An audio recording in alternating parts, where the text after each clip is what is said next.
aja?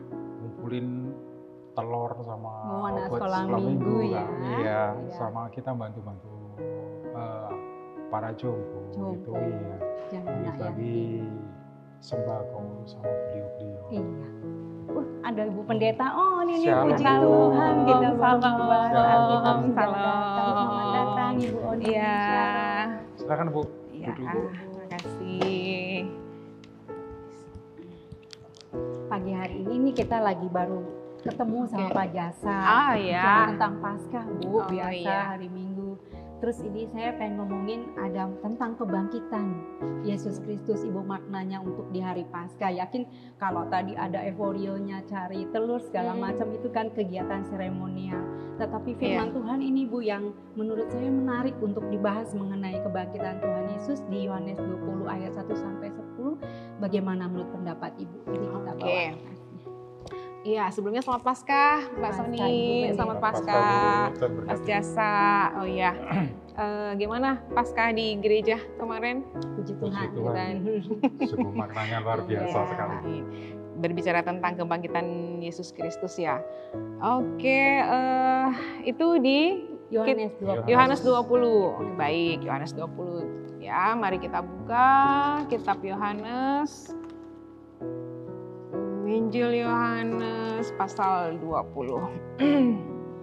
Iya, mungkin Mbak Soni atau Mas Jasa sudah membaca kitab ini? Sudah membacanya? Sudah Bu. Iya, Sepertinya hampir setiap tahun sih sebenarnya ini dibacakan menjelang kebangkitan. Iya, berbicara tentang kebangkitan Yesus Kristus ya.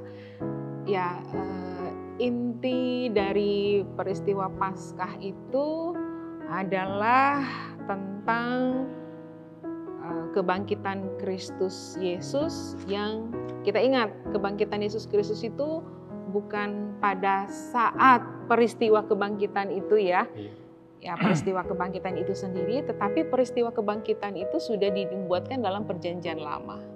Ya, sudah dibuatkan bahwa anak manusia itu akan menderita, kemudian mati, dan tidak hanya sampai di mati, tapi ada kebangkitannya, ya, ada kebangkitan Kristus. Nah, berbicara tentang Injil Yohanes pasal 20, ya pasal 20 ayat 1 sampai ayatnya yang ke-10, peristiwa tentang kebangkitan. Di sana ada murid-murid Yesus ya yang lebih dahulu menyaksikan tentang peristiwa yang mereka katakan bahwa jenazah Yesus sudah tidak ada di kubur itu ya. Ada siapa di sana? Mungkin ada siapa? Maria. Ada Maria ya, ada Petrus. Maria, ada murid-murid Yesus yang lain yang mereka sendiri menyaksikan melihat bahwa kubur itu sudah kosong. Nah, tetapi yang perlu kita pahami di sini bahwa kekristenan, iman Kristen itu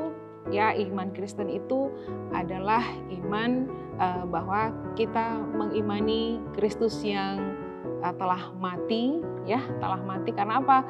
Karena dosa-dosa manusia telah mati dan dia 3 hari dalam dunia orang mati, kemudian pada hari kebangkitan dia bangkit pada hari yang ketiga.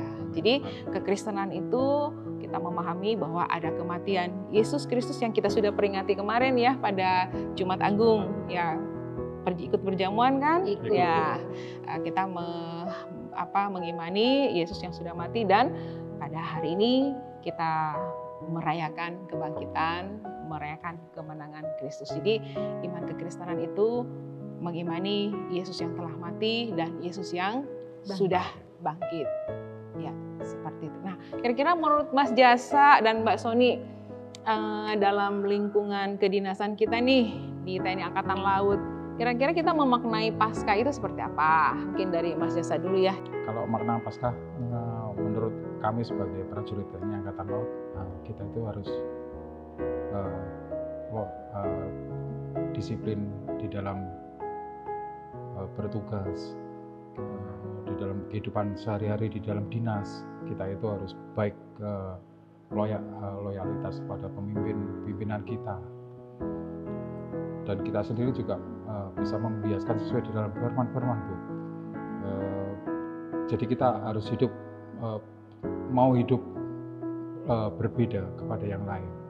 Kita harus mengajarkan kasih, kita berbuat kasih, dan kita juga semuanya seperti yang diajarkan Tuhan Yesus di dalam firman-firman itu harus kita lakukan di dalam kehidupan kita sehari-hari, di dalam berdinas maupun dimanapun kita berada. Iya. Ya, terima kasih. Mungkin Mbak Sony kira-kira? Kalau saya sendiri ya Bu, kebangkitan Tuhan Yesus Kristus ini sangat bermakna. Artinya apa? Saya semakin menyadari bahwa Tuhan Yesus itu sudah bangkit. Dia bukan mati tapi dia bangkit, dia berada selalu bersama-sama dengan saya. Artinya di dalam kehidupan sehari-hari saya pun, di dalam kedinasan, Tuhan memperhatikan apa yang saya kerjakan. Dari kehidupannya Tuhan Yesus yang saya dapati bahwa Tuhan itu juru damai. Di tempat kerja kan pasti ada konflik di antara teman-teman kita. Jadi saya menyikapinya dengan firman ini, saya harus belajar untuk mendamaikan dikala teman-teman saya berkonflik. Dan juga apabila saya diberikan atasan suatu tanggung jawab pekerjaan, seberat apapun saya harus berusaha untuk mengerjakannya. Sebagaimana Tuhan Yesus juga mau berkorban, mati di salib untuk menebus dosa saya. Amin. Itulah yang menjadi buat saya, yang apa yang saya sebagai PNS harus saya kerjakan, apa yang Tuhan perintahkan di dalam dunia kerja saya. Mungkin banyak hal-hal yang lainnya yang nggak bisa saya ungkapkan, tapi seringkali ini cuma niat, tapi mudah-mudahan Tuhan memampukan saya untuk melakukannya ya Ibu. Amin. Iya.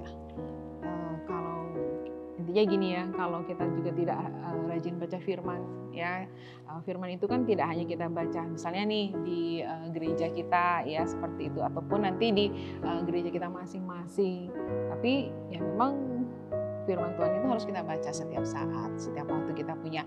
Ya ada waktu misalnya juga di kantor gitu ya, ada waktu di kantor, ada waktu istirahat mungkin yang bisa kita, apalagi kan sekarang kan informasi ataupun berita-berita tentang firman Tuhan kan bisa kita misalnya bisa di-download atau kita bisa baca di handphone kita masing-masing. Biasa sapaan-sapaan firman Tuhan itu sudah disampaikan mungkin lewat di persekutuan kita gitu ya, dari gereja kita masing-masing. Nah itu mungkin kita jangan melewatkan seperti itu. Artinya medsos yang kita punya kita gunakan sebaik mungkin gitu ya. Di situ kita bisa menggunakannya. Firman Tuhan itu dekat kok dengan kita, tidak jauh dengan kita ya. Istilahnya itu sangat melekat. Mungkin kita bilang kapan kita hanya baca Alkitab itu, baca firman itu mungkin hanya hari Minggu. Bagi saya itu atau bagi kita itu sangat ya kurang ya. Artinya kita membaca firman Tuhan sangat dekat dengan kita. Kita menggunakan fasilitas yang kita punya, misalnya kita punya handphone, mempunyai media sosial, kita gunakan untuk kemuliaan nama Tuhan. Seperti Rajin kosri ya Bu. Oh ya, itu salah satunya. Itu yang terutama itu. Kita harus rajin kosri sampai bolong-bolong supaya memudasi iman kita bersama Tuhan Yesus. Amin. Dan seperti apa yang dikehendaki Tuhan Yesus. Iya. Sebagai anak-anak Tuhan yang lain, kita harus mempunyai terobosan itu. Iya, mungkin yang kita juga harus imani betul bahwa peristiwa Paskah ini menjadi dasar iman percaya kita ya. Jadi dengan hal apapun yang ada pengajaran atau bentuk apa sih yang sekarang yang beredar itu juga di media sosial ataupun ya ajaran-ajaran yang kita katakan ajaran palsu yang tidak sesuai dengan kebenaran firman Tuhan, ya kita harus bisa menangkalnya. Mungkin demikian yang mungkin bisa disampaikan, atau mungkin ada lagi yang bisa ditanyakan. Menurut saya sih kebangkitan Yesus Kristus itu ya harus kita aplikasikan dalam kehidupan kita sehari-hari. Orang mengenal pribadi Yesus Kristus itu kan dari pribadi kita. Oh iya, betul. Kan ya, kalau kita itu tidak jadi berkat, berbuat tidak baik atau orang kan jadi membenci kita karena kita ini menjadi tokoh Kristus yang hidup saat-saat ini. Karena orang kan tidak melihat zaman dulu seperti apa Tuhan Yesus yang bisa mengubah air menjadi anggur. Tapi kita bisa mengubah mungkin kesedihan menjadi sukacita. Di tengah-tengah kita bisa memberi hiburan untuk sesama kita. Yang penting itu ya. Seperti itu. Iya. Oh ya, sebentar nih kayaknya Sebentar ya. Wah, ini ada telepon dari ruangan. Ya. Siap, mohon izin. Ya. Siap. Oh ya, Mbak Sony, Mas Jasa, mohon maaf nih saya sudah dihubungi dari kantor. Mungkin kita akhiri mungkin bincang-bincang kita di sekitar tentang Paskah. Mungkin lain waktu ya kita bisa ngobrol atau kita bisa bahas tentang firman Tuhan ini. Terima kasih Bu. Sama-sama, terima kasih. Pemahamannya ini semuanya dari Ibu Pendeta. Biar buat singkat, yang keimanan penting kita kita paham. sungguh luar biasa sekali, terutama buat saudara-saudara kita mungkin di jajaran TNI Angkatan Laut lainnya. Ya, terima kasih. Mungkin kita akhiri dalam doa. Ya, mari kita berdoa. Terpujilah namamu, ya Allah ya Tuhan, karena Engkaulah Tuhan yang telah mati dan bangkit bagi kami semua. Terima kasih atas kasih dan pengorbanan Kristus Yesus bagi kami, dan kami bermohon kiranya kasih Tuhan yang sungguh luar biasa dalam kehidupan kami akan mengantar kami semua, baik kami sebagai anggota militer maupun PNS yang Tuhan izinkan kami berdinas di TNI Angkatan Laut, untuk kami menjadi anak-anak Tuhan yang benar-benar memaknai dan mensyukuri akan kasih-Mu bagi kami, sehingga kasih dan kebenaran firman Tuhan boleh kami nyatakan dalam sikap hidup kami, dalam tugas, tanggung jawab, dan kedinasan kami di TNI Angkatan Laut. Terima kasih ya Tuhan, kami bersyukur, berdoa kepadamu, terpujilah namamu dari sekarang sampai selama-lamanya. Amin. Ya, kalau gitu juga kasih. Kita bubar aja Pak Jasaya. Kalau Bu Uni kembali, kita juga kembali ke kantor kita. Oke, baik. Terima kasih ya. Tuhan berkati ya. Terima kasih Bu. Sama-sama Tuhan berkati. Siap. Terima kasih berkati. Iya, terima kasih. Sampai ketemu. Shalom. Shalom Ibu. Kita kembali ke kantor kita juga.